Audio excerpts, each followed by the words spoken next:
This is the skimmer adapter for the WaterGuru SENSE S2. If you have a 10-inch square skimmer box, this is something you're going to need to pick up right here. So let's open it up and see what's inside. I recently purchased the WaterGuru SENSE S2. We're going to be using this for our own maintenance. We are outsourcing the maintenance before, so we're just going to give this a shot. And the WaterGuru SENSE S2 was the best looking unit that we found when we did some research online.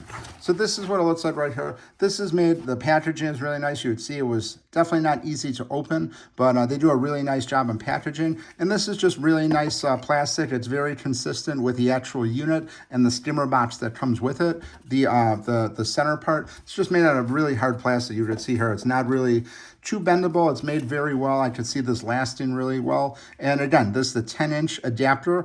Definitely want to pick this up before you get the actual unit because it's just the round one. So if you have the square box, you're going to have to pick this up from the company.